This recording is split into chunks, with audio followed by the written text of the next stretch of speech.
खुशामदीद, आदाब, good morning, अस्सलाम वालेकुम। आप सबको हमारी तरफ से और प्रोग्राम आप देखना शुरू कर चुके हैं सलाम जे के गुलिस्तान न्यूज़ का मॉर्निंग शो।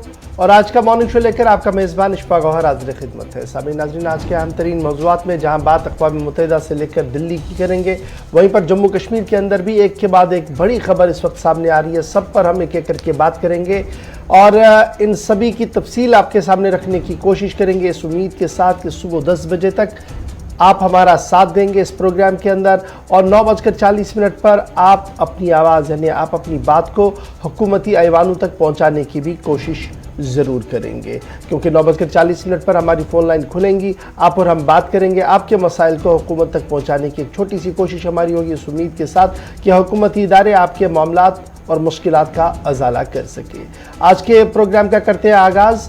दिल्ली स्टूडियो में मेरे साथ इस वक्त बैठे हुए हैं, तशरीफ़ रखे हुए हैं आसिफ रशीद। बहुत शुक्रिया जी आसिफ ज्वाइन करने के लिए। और फटाफट से माजी में आज का दिन क्या कुछ कह रहा है, यानी तारीख के पस मंज़र पर आज का एक नज़र। गुड मॉर्निंग, सुबह बखैर। प्रोग्राम सलाम जी के आप देख रहे हैं और आगाज़ फॉर्मेट के मुताबिक सबसे पहले बात करेंगे आज के दिन के हवाले से। 26 सितंबर यानी आज का दिन हिस्ट्री ऑफ द डे में क्या कुछ कहता है, इस पर नज़र दौड़ाएंगे। और माजी में आज के दिन क्या कुछ वाक़यात हुए हैं, ज़रा उस पर नज़र डालते हैं। 1907 में आज ही के दिन न्यूजीलैंड ने इंग्लिस्तान से आज़ादी हासिल की, ऐलान किया बाकायदा। और आज यौम आज़ादी न्यूजीलैंड न्यूजीलैंड के अंदर मनाया जा रहा है और इस पर भारत की तरफ से भी मुबारकबाद अब से थोड़ी देर पहले पेश कर दी गई है। 1950 में इंडोनेशिया ने अक़वाम मुत्तहिदा की रुकनीत हासिल की। आज ही के दिन 70 बरस मुकम्मल हो गए हैं। और इसके अलावा 1989 में बॉलीवुड के मशहूर गुलकार हेमंत कुमार का आज के दिन इंतकाल हुआ था, ठीक 31 वर्ष कम। 1733 में फ्रांस, स्पेन और सर्डिना ने जर्मन मुखालिफ मुआहदे पर दस्तखत किया और आज ही के दिन एक नए महाज पर तीनों ने जर्मनी के खिलाफ लड़ाई शुरू कर दी। 1786 में आज के दिन उदन मुआहिदा हुआ, जिसमें बरतानिया और फ्रांस सामने सामने आए और तिजारती मुआहिदा था बड़े पैमाने पर, जहां पर समुद्री रास्ते के जरिए इन दोनों ने, आज का दिन दोनों मालिक के लिए अहम था, तिजारत करने के हवाले से बड़ा फैसला लिया गया।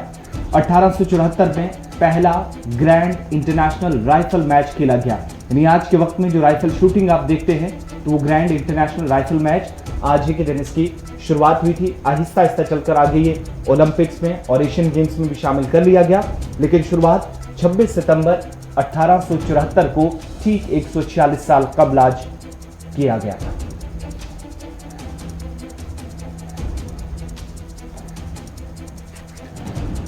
चलिए जी, ये तो बात थी जनाब माजी की, लेकिन अब ज़रा बात करते हैं क्या कुछ सियासी पस मंज़र पर चल रहा है। और सबसे पहले बातों की शुरुआत, यानी ख़बरों की शुरुआत करते हैं अक़वाम मुत्तहिदा से, क्योंकि अक़वाम मुत्तहिदा के अंदर आज भी कई आलमी लीडर जो है वो अपनी बात रखेंगे। लेकिन कल सबकी नज़रें इसलिए अक़वाम मुत्तहिदा की जनरल असम्बली पर लगी हुई थी क्योंकि वहाँ पर कल वज़ीर-ए-आज़म नरेंद्र मोदी ने अपनी बात रखी है। वज़ीर-ए-आज़म नरेंद्र मोदी ने कोरोना, दहशतगर्दी, जमहूरियत और अक़वाम मुत्तहिदा को दरपेश मसाइल पर अपनी बात UNGA में रखी है। और अपनी खिताब के दौरान उन्होंने इस बात पर भी जोर दिया कि अफ़गानिस्तान की सरजमीन का इस्तेमाल किसी मुल्क के ख़िलाफ़ दहशतगर्दाना सरगर्मियों के लिए ना हो। वज़ीर-ए-आज़म नरेंद्र मोदी ने हफ्ते को अक़वाम मुत्तहिदा जनरल असम्बली के इजलास से खिताब करते हुए कोरोना में जान गंवाने वाले सभी लोगों को जहाँ खराज अकीदत पेश किया, वहीं मुतासरा कौमों के तई अपनी ताज़ियत का इजहार भी किया।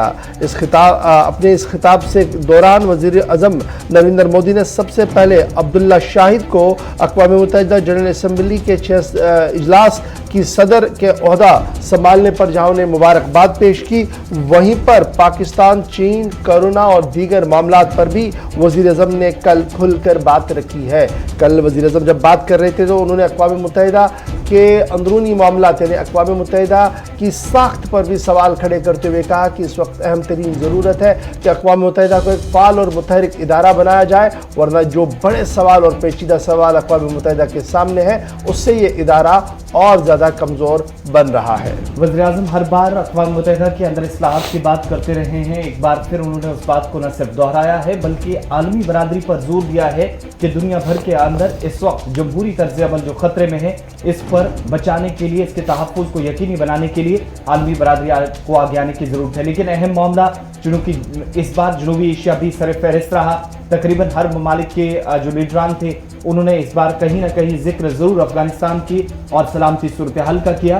तो वज़ीर आज़म ने भी जहाँ दहशतगर्दी के मामला पर बात की, वहीं दूसरी तरफ अफगानिस्तान के अंदर इस वक्त जो पैदा बहरान है उससे निमटने के लिए आलमी बरादरी से आगे आकर मिलकर इस पर काम करने की ज़रूरत पर जोर दिया।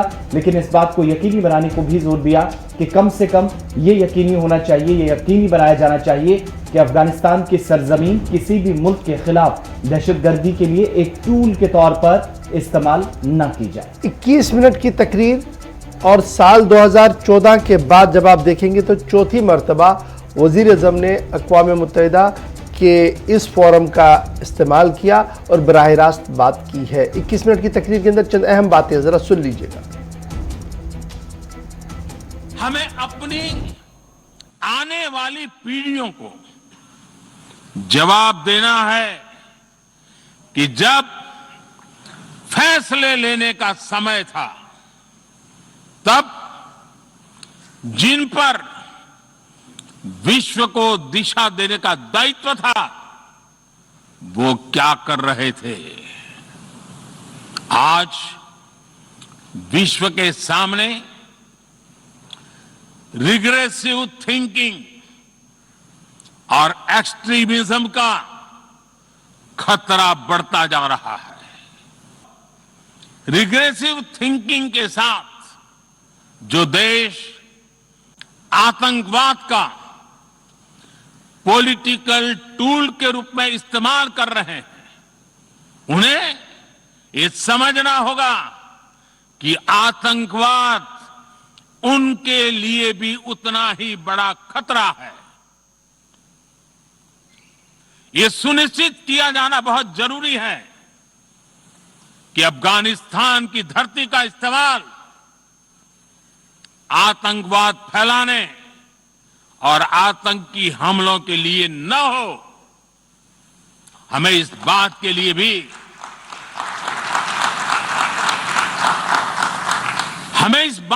भी सतर्क रहना होगा कि वहां की नाजुक स्थितियों का कोई देश अपने स्वार्थ के लिए एक टूल की तरह इस्तेमाल करने की कोशिश न करें। इस समय अफगानिस्तान की जनता को, वहां की महिलाओं और बच्चों को, वहां की माइनॉरिटीज को मदद की जरूरत है और इसमें हमें अपना दायित्व निभाना ही होगा। अध्यक्ष महोदय, हमारे समंदर भी हमारी साझी विरासत है, इसलिए हमें यह ध्यान रखना होगा कि ओशन रिसोर्सेज को हम यूज करें, एब्यूज नहीं। संयुक्त राष्ट्र को खुद को प्रासंगिक बनाए रखना है तो उसे अपनी इफेक्टिवनेस को सुधारना होगा, रिलायबिलिटी को बढ़ाना होगा। यूएन पर आज कई तरह के सवाल खड़े हो रहे हैं। इन सवाल को हमने क्लाइमेट क्राइसिस में देखा है, कोविड के दौरान देखा है, दुनिया के कई हिस्सों में चल रही प्रॉक्सी वॉर, आतंकवाद और अभी अफगानिस्तान के संकट ने इन सवालों को और गहरा कर दिया।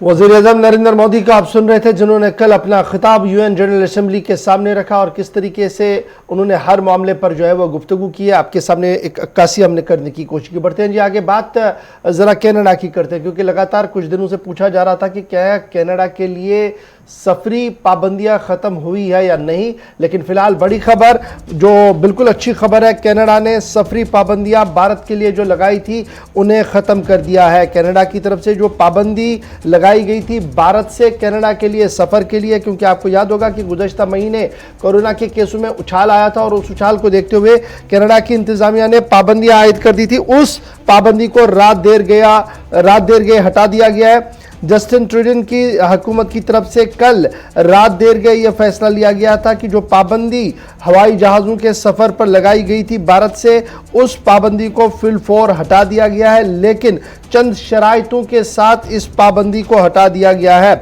और वो जो शराइतें हैं वो बिल्कुल साफ है। उसमें यह कहा गया है कि सभी को, यानी जिसने भी सफ़र करना हो उसके लिए लाजमी है कि कोविड-19 टेस्ट जो अप्रूव्ड लैब होगा भारत के अंदर सरकार की तरफ से की होगी, वहाँ से वो होना चाहिए। उसके साथ साथ 18 घंटे पहले ही, यानी जब आपका फ्लाइट हो उससे पहले 18 घंटे ये कोविड पॉजिटिव या नेगेटिव टेस्ट उसके हाथ में होना चाहिए। एयर ऑपरेटर्स के लिए ये काफ़ी लाजमी करार दिया गया है कि वो जो टेस्टिंग है उसको यकीनी बनाए और वैक्सीनेशन जब अराइवल हो तो वैक्सीनेशन की तफसील जो है वो अपने पास ज़रूर रखें। और साथ साथ जो लोग सफ़र करना चाहते हैं उन्हें जो ऐप है कनाडा का, उस पर सारी डिटेल जो है वो अपलोड करनी होगी। जब वहाँ से क्लियरेंस आएगा तो वो सफ़र कर सकते हैं। तो अब जो ज़राया हमें बता रहे हैं वो ये है कि आज से बाज़ाब्ता तौर पर 27 तारीख कल है, कल से बाज़ाब्ता तौर पर कनाडा की जो एयरलाइंस है वो भारत के लिए सफ़र शुरू करेंगी। और भारत की तरफ से जो एयर इंडिया की फ़्लाइटें जा रही थी वो 30 सितंबर से जाएंगी। कल कनाडा का जो विमान है, वो जहाज़ है, वो भारत की सरजमीन पर आ सकता है और 30 तारीख से यहाँ से एयर इंडिया की रूटीन फ़्लाइट्स जो हैं वो चलना शुरू करेंगी। तो ये पिछले कई दिनों से पूछा जा रहा था कनाडा के हवाले से। तो आज ये खबर बड़ी दिलचस्प खबर है कि रात देर गए कनाडा की इंतज़ामिया ने और वहाँ पर बड़ा फैसला लिया है कि सफरी पाबंदियों को फ़िलहाल ख़त्म कर दिया गया और जिन्होंने सफ़र करना हो उसके लिए एक आसान तरीका है कि आपने अपना कोविड टेस्ट और सारी डिटेल्स, वैक्सीनेशन की डिटेल जो वो ऑनलाइन सबमिट करनी होगी, जिसके बाद आप सफ़र जो है वो कर सकते हैं। चलिए बढ़ते हैं आगे। बात अब जरा किसानों के हवाले से भी करते हैं, क्योंकि आज उस तहरीक को जो 26 नवंबर को शुरू हुई थी नई दिल्ली की सरहदों पर, उसे आज तकरीबन 10 महीने मुकम्मल हो गए हैं। लेकिन किसानों के एहतजाज में शिद्दत लाने की तैयारी आज भी जारी है। किसान तहरीक के जहां पर आज 10 माह मुकम्मल हुए हैं, वहीं दूसरी तरफ हुकूमत के खिलाफ पानीपत में किसानों ने आज रैली की बड़ी पैमाने पर तैयारियां कर ली है। और जहां पर आज के दिन सिर्फ 10 महीनों के दौरान जो सूरत हाल रही है, जो ज़री इस्लाहत सरकार की तरफ से लाई गई है, उसके न सिर्फ मुखालफत की जाएगी बल्कि कल चूंकि भारत बंद की कॉल दी गई है 27 तारीख को, 10 महीने जब मुकम्मल हो रहे हैं तो किसान तहरीक के 10 माह मुकम्मल होने के बाद संयुक्त किसान मोर्चा ने कल भारत बंद की कॉल दी है और ये तीसरा बंद होगा। यानी इन 10 महीनों के दौरान तीसरी बंद की कॉल होगी। और इस बार तमाम इलाकों के अंदर बंद के दौरान सुबह 6 बजे से शाम 4 बजे तक मुकम्मल बंद रखने और पुरअमन एहतजाज दर्ज कराने के लिए बड़े पैमाने पर तैयारियां हरियाणा रियासत के अंदर, पंजाब के अंदर और नई दिल्ली की सरहदों तक की गई है। सिक्योरिटी भी हाई अलर्ट पर है कि कोई नाखुशगवार वाक़ा पेश ना आए। लेकिन इस बीच ये भी कहा गया है कि बंद के दौरान तमाम जो सरकारी दफातर कल के लिए, चूंकि कल 27 तारीख है, कल बंद का ऐलान किया गया है, आज पुरअमन रैली होगी। लेकिन इन सब के बीच में तमाम जो सरकारी दफातर और प्राइवेट दफातर हैं, तालीमी इदारे हैं, बंद के दौरान चूंकि सुबह 6 बजे से 4 बजे तक बंद रहेगा। बाकी जो इस वक्त इदारे हैं जिनमें दुकानें हैं, इंडस्ट्रीज हैं, कमर्शियल एस्टैब्लिशमेंट है या कोई अगर प्रोग्राम्स, कोई फंक्शंस होने हैं तो इमरजेंसी खिदमात जो हैं वो जारी रखी जाएंगी। संयुक्त किसान मोर्चा ने ऐलान कर दिया है। मगर आज 10 माह मुकम्मल हो गए हैं।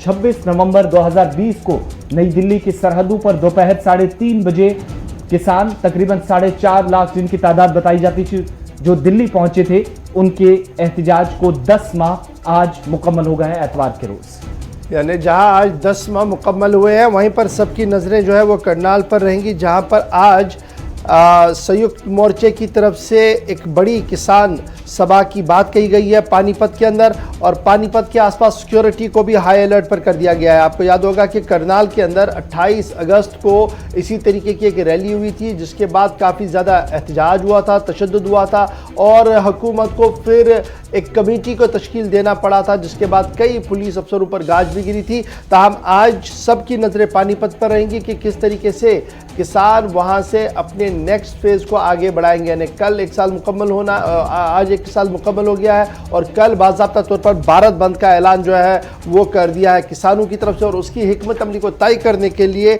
आज एहतजाज को जो हतमी शक्ल देनी है और कल का जो प्रोग्राम है उसे कैसे करना, उसके हवाले से पानीपत के अंदर आज किसानों की एक महा बैठक और महा रैली जो है वो होने जा रही है। ये तो बात थी जनाब किसानों की। बात ज़रा करते हैं वज़ीर दाखिला की भी, क्योंकि वज़ीर दाखिला की सदारत में आज अहम तरीन इजलास मुनक्किद होने जा रहा है और ये इजलास उन रियासतों के अंदर होने जा रहा है जहां पर माओवादियों या जहां पर आप लेफ्ट एक्सट्रीमिस्ट जिसे कहते हैं उनकी रियासतों में आज उन रियासतों के वज़राए आला या उनके ज़िम्मेदारों के साथ आज बात होनी है। और माना जा रहा है कि मॉइस्ट हिस्ट एरियाज़ जो है जो 10 रियासतें हमारे मुल्क की हैं वहाँ पर अभी भी ये सरगर्मियाँ चल रही है और गुज़श्ता कई सालों से ये सरगर्मियाँ चल रही है, लेकिन कमी ज़रूर आई है। लेकिन आज रिव्यू लिया जाएगा होम मिनिस्टर की तरफ से दिल्ली के अंदर, जहाँ पर मॉइस्ट यानी जो लेफ्ट एक्सट्रीमिस्ट जिन्हें हम कहते हैं वहाँ पर उनका जो इजलास होगा छत्तीसगढ़, झारखंड, उसके साथ साथ उड़ीसा, वेस्ट बंगाल, तेलंगाना, आंध्र प्रदेश, मध्य प्रदेश, केरला, ये रियासतें जो है वो मदऊ की गई है। और अब माना जा रहा है कि चूंकि अगर पूरे मुल्क की हम बात करें तो 90 ज़िले ऐसे थे जहां पर ये जो लाल आतंक का जो था वो साया हुआ करता था, लेकिन अब आहिस्ता आहिस्ता करके हुकूमत की कोशिशों के बाद ये कहा जा रहा है कि लेफ्ट विंग एक्सट्रीमिज़म LWE जो है ये अब जनाब 90 से हट के 60 डिस्ट्रिक्टों तक 2019 में आया और 2020 में सिर्फ 45 डिस्ट्रिक्टों तक ही रह गया है। और एक इदाद शुमार जो मरकज़ी वज़ारत दाखिला की तरफ से जारी कर दिया गया उसमें कहा गया कि 380 सिक्योरिटी के जवान, 1000 सिविलियन और 900 माओवादी जो है वो मारे गए हैं मुख्तलिफ इनकाउंटर्स और मुख्तलिफ तशद्दुद के दौरान LWE इफेक्ट्स एरियाज़ के दौरान साल 2015 से साल 2020 के दौरान। और कुल मिलाकर 4200 मॉइस जो है उन्होंने सरेंडर किया है इस पूरे वक्त के दौरान, यानी 15 से 2020 तक। ये खबर जो और ये डाटा जो है ये मरकज़ी वज़ारत दाखिला की तरफ से दिया गया था और इस तरीके से आज रिव्यू लिया जाएगा इन 10 रियासतों का जहां पर सूरत हाल इस तरीके की बनी हुई है।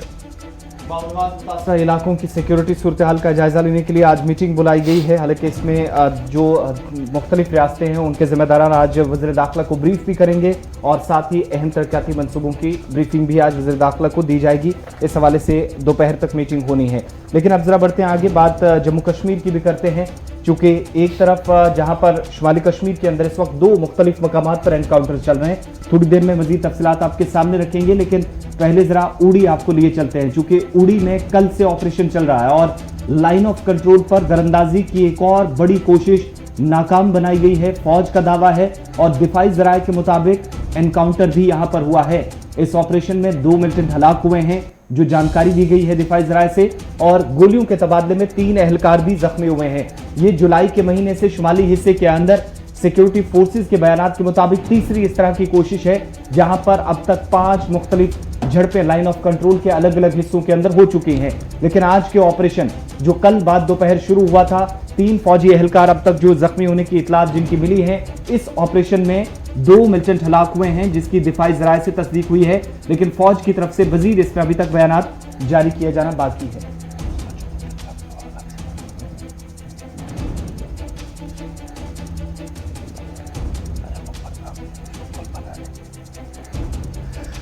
जनाब सबसे पहले जरा सरहदों की खबर आपको बताएंगे और उसके बाद एक और झड़प भी है उसकी तफसील भी आपको ज़रूर बताएंगे। लेकिन जब हम सरहदों की बात करते हैं, जम्मू से लेकर कश्मीर तक की सरहद की बात करेंगे तो 5 ऐसे गन फाइट्स हुए हैं, 5 ऐसी झड़पें हुई है, मल्टीपल इन्फिल्ट्रेशन बिड्स हुई है 2 महीनों के दौरान जम्मू सूबे के अंदर कोशिशें की गई है। और इस तरीके से जो अलर्ट है इस वक्त वो रजौरी के अंदर है, पुंछ के अंदर है और लगातार जो है वो सिक्योरिटी एजेंसियां चप्पे चप्पे पर नजर रखी है। लेकिन उड़ी की जहां तक हम बात करें, जहां पर कल दरअंदाजी की कोशिश को नाकाम बनाने की बात जो है वो सामने रखी गई है, लेकिन जब ये दरअंदाजी हो रही थी तो उसमें 3 जवानों के जख्मी होने की भी इतलात आई थी जिनका ताल्लुक 12 जाट रेजिमेंट के साथ था। आर्मी की 12 जाट रेजिमेंट जो है वहां से इन तीनों फौजियों का जो है वो ताल्लुक था। और आज भी इस बड़े पैमाने पर ऑपरेशन जो है वो जारी। इस एरिया की एक और बात याद रखिएगा कि सितंबर 23 तारीख को सिक्योरिटी एजेंसीज ने 3 मिलिटेंटों को मारे जाने की भी इतला दी थी। कहा था कि दरअंदाज जो है वो मारे गए और उनके कब्जे से भारी मकदार में असला और गोला बारूद बरामद करने की बात कही गई थी, जिनमें 5 AK-47 45 राइफल्स थे, 5-7 पिस्टल थे, 5 AK मैगजीन्स थी, 24 UBGL ग्रेनेड्स थे, 38 चाइनीज ग्रेनेड थे, 7 पाकिस्तान मेड ग्रेनेड थे, 35,000 रुपया नकद था और इस तरीके से कुछ और चीज़ें जो थी वो बरामद की गई थी। उससे कबल 18 सितंबर को भी आपको याद होगा जब ये कहा गया था कि जनाब इन्फिल्ट्रेशन बिड करने की कोशिश की गई लेकिन उसे पुश बैक बाद में कर दिया गया। तो इस वक्त की जो ताज़ा तरीन खबर क्या कुछ है, सीधे चलेंगे, हमारे पास इरशाद ज्वाइन कर चुके हैं। इरशाद बहुत शुक्रिया जी ज्वाइन करने के लिए, फटाफट से जरा अपडेट कीजिएगा। रात देर गए जो खबर सामने आई थी कि दरअंदाजी की कोशिश हुई है, सुबह होते होते ये इस बात की तस्दीक हुई कि उस दरअंदाजी को रोकने के लिए गोली का इस्तेमाल किया गया है, यानी गोलियां काफी ज्यादा चली है जिसमें जवान 3 भी जख्मी हुए जिनकी हालत बेहतर बताई जा रही है। तो सुबह सुबह क्या कुछ तफसीलात है और क्या कुछ ग्राउंड जीरो पर आप देख पा रहे हैं? जी बिल्कुल गौर जी, अगर हम सरहदी इलाके उड़ी सेक्टर की बात करें, क्योंकि इस हाजीपुर सेक्टर जो गोवालन का इलाका है वहाँ पे अंगूरी पोस्ट के आसपास जो पिछली दफ़ा इन्फिल्ट्रेशन बिड उसको नाकामयाब बनाया गया फौज की जानिब से। हालांकि उस वक्त जो है एक फौजी एहलकार वो जख्मी हो चुका और इसके साथ साथ देखा जाए उसके बाद जो है लगातार सर्च ऑपरेशन जारी था। फिर 2 दिन के बाद जो है फिर से वहाँ पे मुठभेड़ हुई। हालांकि उस मुठभेड़ में तकरीबन 3 मिलिटेंट्स को हलाक किया गया और भारी तादाद में जो है रिकवरी भी बरामद की गई। इसमें AK-47 भी थे, मैगजीन की बात करें या इसके साथ साथ राउंड या कैश तकरीबन 35,000 से ज़्यादा हैं और भी वहाँ पे जो है रिकवरी की गई। और इसके साथ साथ देखा जाए कल जो है यही खबर आई कि गोहालन के इस इलाके में जो है फिर से इनकाउंटर स्टार्ट हुआ है। हालांकि वहाँ पे सूत्र के मुताबिक जो है 2 मिलिटेंट को अभी तक जो है हलाक किया गया और 3 फौजी एहलकार जो है जो 12 जाट के रेजिमेंट के से ताल्लुक़ रखते हैं वो ज़ख्मी हो गए। उनको इलाज मुआवजा के लिए नज़दीकी अस्पताल लिया गया, ताहम उनको श्रीनगर बेस हॉस्पिटल शिफ्ट किया गया। इनका नाम जो है बलवन ग्रिवाल और सुमेरा राम और रवि राम, ये 3 जो है फौजी एहलकार जख्मी हो चुके हैं। और फिलहाल इस सरहदी इलाके की बात करें, इस गवालन की बात करें, यहाँ पे लगातार ये इनकाउंटर जारी है। कितना समय लगेगा, कितना टाइम लगेगा, ये अभी कहना मुमकिन है क्योंकि फौज के साथ हमारी बात हुई या पुलिस के साथ। एरिया को आप आइडेंटिफाई कर रहे हैं Gohalan, if I pronounce it correct, तो ये रेजिडेंशियल एरिया है या पूरा जंगल का एरिया है या LOC के पास का इलाका है? किस तरीके का माहौल है यहाँ पर? जी बिल्कुल गवार जी, अगर हम इस इलाके की बात करें, ये गवालन के साथ साथ जो अंगूरी पोस्ट है ये LC का इलाका है, बिल्कुल लाइन ऑफ कंट्रोल के बिल्कुल नज़दीक है। ये पहाड़ी इलाका है और वहाँ पे रिहाइश पजीर लोग भी रह रहे हैं और लोगों का ये कहना है कि जब से सीज़ फायर वायलेशन जो माहिदा किया गया पिछली दफ़ा, तब से हमने राहत की सांस ले ली। और इसके साथ साथ देखा जाए आज फिर से यहाँ पे जो है ये जो इनकाउंटर स्टार्ट हुए या इन्फिल्ट्रेशन हो रही है, इससे हमें काफ़ी सारी मुश्किलातों से गुजरना पड़ रहा है। और अगर हम इस ऑपरेशन की बात करें, ये लगातार जो है इस सरहदी इलाके में जारी है। बहुत शुक्रिया इरशाद हमारे साथ ज्वाइन करने के लिए। गोहालन का एरिया है जहां पर लगातार इस वक्त भी सर्च ऑपरेशन जारी है और ये याद रखिएगा कि ये सिर्फ उड़ी वाला इलाका नहीं है बल्कि पूरा बॉर्डर जो है वो इस वक्त हाई अलर्ट पर कर दिया गया है। इस वक्त की एक और बड़ी खबर जिला बांडीपोरा नॉर्थ कश्मीर से ही सामने आ रही है और इस वक्त की बड़ी खबर जो है वो ये है कि बांडीपोरा के इलाके के अंदर मिलिटेंटों और फौज के बीच तसादम हुआ है, झड़प हुई है, एनकाउंटर शुरू हुआ है। सिक्योरिटी एजेंसीज ने वतरनी इलाका, जो गांव वतरनी गांव है, वहां पर सुबह सुबह मुहासरा किया था, तलाशी कार्रवाई की थी और जिस मुहासरे और तलाशी के दौरान इस वक्त एनकाउंटर हुआ है, यानी सिक्योरिटी एस्टैब्लिशमेंट, CRPF, पुलिस और इंटेलिजेंस को यह इत्तला मिली थी कि इलाके के अंदर कहीं पर मिलिटेंट छुपे बैठे हैं और उन मिलिटेंटों की तलाश के लिए जब कार्रवाई शुरू की गई और सर्च ऑपरेशन सुबह सुबह शुरू किया गया तो वहां पर फायरिंग हुई है और पुलिस ने अब बाज़ाब्ता तौर पर इस एनकाउंटर की तस्दीक की है और इस वक्त भी इलाके के अंदर फायरिंग की आवाज जो है वो साफ सुनाई दे रही है। स्पेशल ऑपरेशन ग्रुप, 14 राष्ट्रीय राइफल, 3rd बटालियन CRPF इस वक्त इस पूरे ऑपरेशन को जो है इस इलाके के अंदर चला रही है। रेजिडेंशियल एरिया है बांडीपोरा से इस वक्त की बड़ी खबर, जहां पर इस वक्त दो बदू लड़ाई चल रही है, दोनों तरफेन के बीच जबरदस्त गोलाबारी का सिलसिला शुरू हो गया है। हमारे साथ हमारे नुमाइंदे जहूर ने ज्वाइन कर लिया। जहूर, अपडेट कीजिएगा, ये कब शुरू हुआ और क्या कुछ सूरत हाल है? बात करेंगे वतरिन बांडीपुरा का एक विलेज है जहाँ पे ये पहले ही फोर्स को एक मुसद्दा इत्तला मिली थी कि इस एरिया में जो है कुछ मिलिटेंट्स की प्रेजेंस बताई जा रही है, तो उस बुनियाद पे जो है इस एरिया को कॉर्डन ऑफ किया गया था। और जब अलग सुबह जब टारगेट हाउस के नजदीक पहुंचे तो वहां से मिलिटेंट्स और की फायर आया और गोलियों बारियों का जो तबादला है वो दोनों तरफ से जारी है। और हमें जराये से अगर हम माने तो बताया जा रहा है कि 2 से 3 मिलिटेंट इस एरिया में हो सकते हैं। और ये गना जो गनी बस्ती है वहां पे, और बताया जा रहा है कि इस एनकाउंटर को देर तक भी चल सकता है क्योंकि घनी जंगल है, घना जंगल इसके साथ में है और बस्ती भी है जो वहां पे अभी है। और ये रेजिडेंशियल जो हाउस में अभी जो गोलियों का तबादला है वो जारी है। जी गौर। अच्छा जहूर, ये बताइएगा कि जहां आप कह रहे हैं कि रेजिडेंशियल एरिया है तो सीधी सी बात है किसी रिहायशी मकान में होंगे, तो क्या उन मकीनों को वहां से बाहर निकाला गया और आसपास के एरिया में जो सिविलियन आबादी थी क्या उन्हें वहां से शिफ्ट किया गया है या अभी वो मशक्कत जारी है? जी बिल्कुल, हमने अभी पुलिस के ऑफिसर से भी बात हुई है और बताया जा रहा है कि जो कि वहां पे जो जहां रह रहे थे उनको पहले सेफ मुकामात पे लिए गए हैं, उसके बाद जो एनकाउंटर का सिलसिला है वो जारी हो और दोनों अतराफ से जो गोलियों का तबादला है वो जारी है। और बताया जा रहा है 2 से 3 मिलिटेंट, उसमें 14 राष्ट्रीय राइफल 3 सीआरपीएफ बटालियन लगे हुए हैं और मजीद जो फोर्स को यहाँ पे बुलाया जा रहा है। जी गौर, बहुत शुक्रिया जी, आप नजर बनाए रखे जहूर। वहां पर इस वक्त की बड़ी खबर जो जिला बांडीपोरा के वतरनी इलाके से सामने आ रही है, जहां पर सिक्योरिटी एजेंसीज और इंटेलिजेंस डिपार्टमेंट को यह खबर मिली थी कि मिलिटेंटों की मौजूदगी इलाके के अंदर है, जिसके बाद joint operation CRPF, special operation group Jammu Kashmir police और आर्मी का किया गया और जो ही सर्च ऑपरेशन एडवांस किया गया, आगे बढ़ाया गया, तो उस मकाम पर जहां पर मिलिटेंट छुपे बैठे थे उन्होंने सर्च पार्टी पर फायरिंग की है, रिटेलिएट किया गया है और इस वक्त दोनों तरफैन के बीच गोलीबारी का सिलसिला जारी है।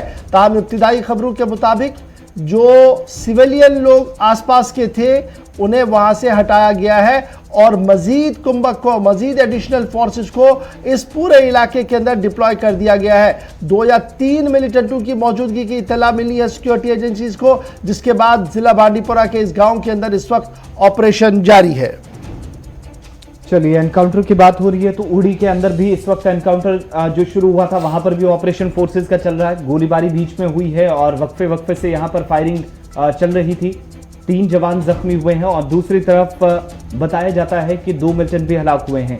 इधर शुमाली कश्मीर के बांडीपोरा वतरना इलाके में जहां पर जम्मू कश्मीर पुलिस, फौज और सीआरपीएफ ने मुश्तरका कार्रवाई इस वक्त शुरू कर दी है और ऑपरेशन यहां पर भी इस वक्त चल रहा है। बढ़ते हैं आगे, बात अब जरा कुछ इंतजामिया के फैसलों की करते हैं और सबसे पहले नजर डालते हैं इंतजामिया के उस फैसले के हवाले से बात करते हैं जो मेडिकल कॉलेजेस के हवाले से लिया गया। एक लंबे अरसे से जम्मू कश्मीर के अंदर इंतजार हो रहा था कि तिब्बी सहूलियात को बेहतर बनाने के बीच किडनी जो ट्रांसप्लांट्स हैं, इस सहूलत से जम्मू कश्मीर को अब तक महरूम रखा गया था। लेकिन क्या ये प्लांट जम्मू कश्मीर के अंदर बनेंगे या नहीं, इसके लिए अब ऐसा महसूस हो रहा है कि सरकार की तरफ से संजीदगी का मुजाहिरा करते हुए बाकायदा इसके लिए हरी झंडी भी दिखाई गई है। जम्मू कश्मीर को अब आइंदा कुछ दिनों के अंदर 2 किडनी ट्रांसप्लांट मिलेंगे। 2 सहूलियात अलग अलग बड़े अस्पतालों के अंदर और जम्मू के बड़े सरकारी अस्पताल गवर्नमेंट मेडिकल कॉलेज व अस्पताल, इसकी तरफ से भी दरख्वास्त दे दी गई है, उसने भी अप्लाई कर दिया है। और दूसरा प्लांट जो वादी कश्मीर में सबसे बड़ा प्लांट किडनी ट्रांसप्लांट होगा, तवील अरसे से मांग चल रही थी, गवर्नमेंट मेडिकल कॉलेज श्रीनगर के अंदर इसे कायम किया जाएगा।